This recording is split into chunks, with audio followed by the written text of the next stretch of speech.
Hi guys, Jay here again from Stockswood Outdoor Centre, and today, as we promised before, we're going to do the clove hitch, or I like to call it the fishy in the dishy, because there's two ways of doing this knot. One, to tie it onto a stick where you can access it from the end, and another one where something like a beam or a tree trunk where you can't get it from the bottom or over the top, you need to access it from the middle. There's another way to tie it on there, but it's a really useful knot to be able to tie your string on. Maybe it's to start tying off something and then continue tying, like making some furniture, or just to pull something along the ground. So again, you'll need your piece of string that you had yesterday, and the first way that I'm going to show you is how we'd attach it onto the end of a piece of string, or the fishy in the dishy version. So if you look, I've got both my hands, palms facing down, and we're going to make two loops, or little Mickey Mouse ears, or two fish. So the first thing I need to do is get my right hand and bring it over to my left to make a loop. Now, to help you, I want you to roll your thumb down. And as you roll it, it helps twist the loop so your right hand is on top. What does your right hand need to do? Your right hand needs to go on top. So there's my first little fish, or little Mickey Mouse ear. Then grip that with your left hand and do exactly the same. So this is really good to get developing your finger and thumb skills, fine motor skills we call them.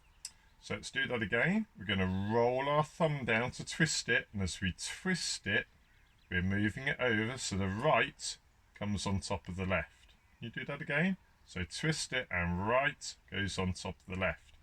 Now you can see our Mickey or Minnie Mouse ears now, or one fish, two fish. Now the last step you have to do is to put the first fishy on top of the dish.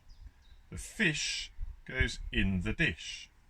Now don't do the mistake that some people make where they close the two fish together, or the two ears together, like closing a book. That's wrong, so don't do that.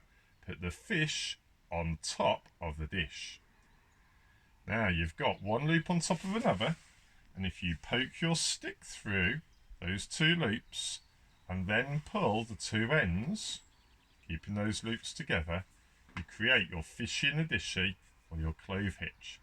Now even though that's just a crisscross, pulling the string, you can see how hard I'm pulling that, it won't come undone. It's a very, very tight knot.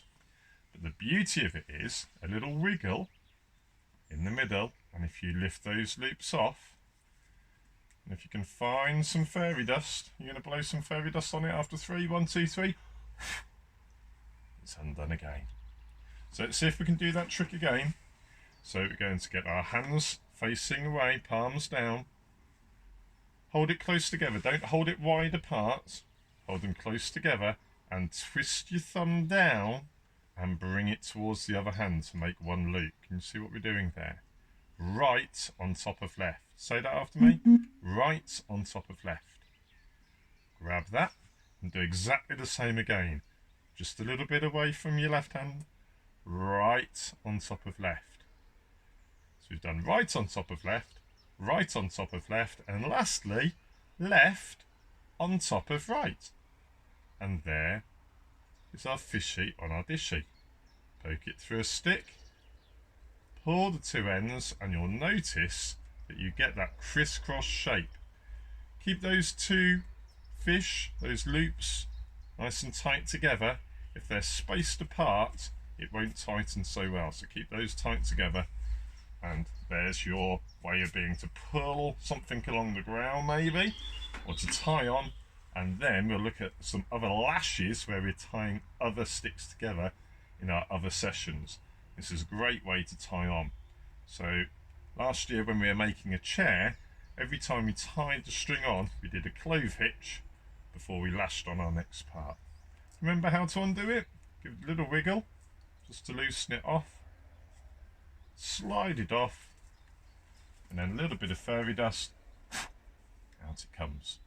Now that's really good, and you can get very quick at doing that. Right over left, left over right, and there it is again. but you're going to be stuck if you've got to get it round a tree trunk, because you can't loop it over the top of the canopy and you can't get it under the roots. So there's another way of creating the same knot. If we imagine we've got my tree trunk there, this time we're going to go around the tree trunk all the way around, but cross it over. Can you see the cross in the middle? So can you remember what we have to do? Go all the way around the tree trunk and cross over yourself.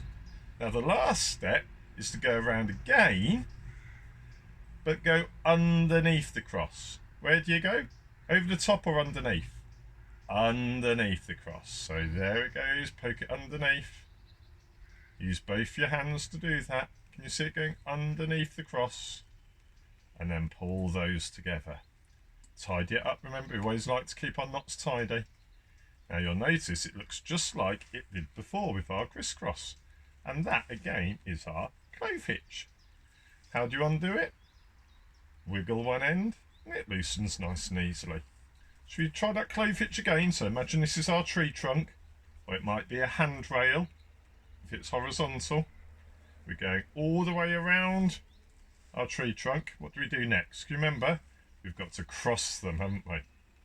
We go around again. What do we do this time? Do we go over or under? You're right, we go underneath. So underneath the cross. There it is. Now, do we want our loops wide apart or close together?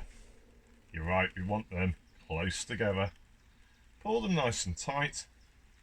And there's our clove hitch again. So our clove hitch, or can you remember what I called it with our Mickey Mouse ears, or our fish? Our fish in a dish. And do we put them together or on top? Yeah, right, we put the fishy on top of the dishy. And then you've got your clove hitch again. Now it's a trickier knot to do. We've worked with children of all different ages and they've all managed to learn that. You might need a little bit of help to start off with. But if you can have a go at working with your clove hitch, because then we can use that with other knots to make things in the woodland as well. In our third knot session, we're going to look at how we can have a piece of rope tied from one tree to another to make a washing line that then we can hang our tarps over to make a nice shelter. So our next session, we're going to look at a round turn and 2 half hitches, and we're also going to look at a timber hitch, and those are ways of tying onto trees to get a nice tight washing line. So I look forward to seeing you again for our third knot session. Can you remember what we did yesterday as well? With our part 1, we did our overhand knot, where we went, can you remember the special words? Over, under and through. So that was our overhand knot. We also said that if we make a little loop or a bite, B-I-G-H-T, we can do the same thing. We can go over with our bite, under and through. So that way we can hang that on a branch and we can tie it on. Do you remember we made a little swing for our fairies yesterday, didn't we?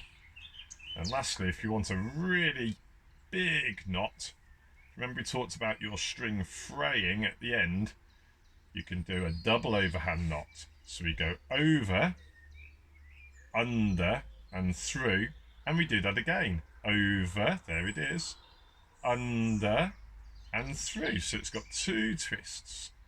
Slide that together and that double overhand or double stopper knot will stop your end fraying. So we've learned those 3 knots yesterday. We've learned our clove hitch 2 different ways today. And tomorrow we'll look at ways of making a really tight washing line so you can make some great shelters in your gardens. So have a good go at doing the clove hitch. And let me know how you're getting on. Let Claire know how you're getting on. Do message us if you can. And we'll see you in our 3rd session. Bye for now.